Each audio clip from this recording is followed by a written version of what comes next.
चला हे आपण गणित आता एकदा वाचूया। 30 सेकंदाशी 4 मिनिटांचे गुणोत्तर किती। इथे आपल्याला गुणोत्तर शोधायचे कोणाचं कोणाशी, तर 4चं 30 सेकंदाशी, म्हणजे 30 सेकंद आपल्याला हे एक संख्या दिलेली आणि हे 4 मिनिट असे दोन घटक दिलेले आहेत। पण एक लक्षात घ्या, जे आधी जो घटक दिलाय त्याच्याशी दुसऱ्या दिलेल्याचे असं दिलेले, म्हणजे ज्याच्याशी गुणोत्तर सांगितले ती संख्या आपल्याला दुसऱ्यांदा मांडायची, खाली मांडायची, लक्षात घ्या। मग आपल्याला हे 30 सेकंद आहे, तर दोन्ही पण एक कधी पण लक्षात घ्या की गुणोत्तर काढण्यासाठी जे परिमाण आहे ना ते एकच पाहिजे। म्हणजे 30 सेकंद आहे ना, इथे 4 सेकंद हवं होतं, नसेल तर ते करून घ्या। किंवा 30 सेकंद आहे, हे 4 मिनिट आहेत, तर इकडे सुद्धा 30 मिनिटं पाहिजे होती। जर नसतील तर त्या पद्धतीने ते कन्व्हर्ट करून घ्या, परिमाण हे एकच असलं पाहिजे। म्हणून या उदाहरणामध्ये आपल्याला काय करायचं, या मिनिटाचे सेकंद करून घ्यावं लागतील।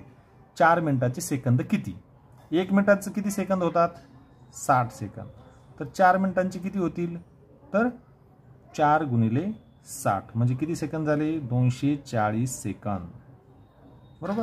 आता सोपं झालं बघा, पुन्हा एकदा बघा, लक्षात घ्या, 240 सेकंदाचे 240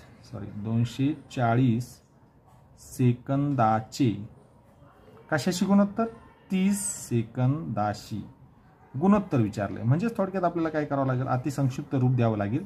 म्हणजे याचं खरं तर गुणोत्तर 240 हे सुद्धा उत्तर बरोबरच आहे, काय की 240 30 हे सुद्धा गुणोत्तर बरोबर आहे। जर पर्यायामध्ये हे जर उत्तर असेल तर आपल्याला ते उत्तर लिहिलं तरी चालेल, परंतु पर्यायामध्ये हे उत्तर नसेल तर आपल्याला त्याला दिलेलं अतिसंक्षिप्त रूप कोणतं आहे, उत्तरापैकी आहे का ते पाहावं लागेल। मग आता याला अतिसंक्षिप्त रूप जर आपण दिलं तर 0 0 गेला आणि 3 1 3 3 8 24 म्हणजे 8/1 म्हणजेच 8/1 असं हे गुणोत्तर आहे। कोणाचं कोणाशी, तर या 4 मिनिटाचे 30 सेकंदाशी। लक्षात घ्या, गणितामध्ये असंही विचारलं जातं 30 सेकंदाचे 4 मिनिटाशी असं पण विचारलं जातं। कोणाचे तो आधी येऊन द्यायचा आहे, लक्षात घ्या, ती जे परिमाण आहे किंवा ते जो घटक आहे ना चे, आणि ज्याच्याशी आपल्याला गुणोत्तर काढायचं ना ते 2 नंबरला असलं पाहिजे, एक लक्षात घ्या। गणितामध्ये कन्फ्युजन होऊ देऊ नका, या पद्धतीने आपल्याला हे गुणोत्तर काढायचं आहे।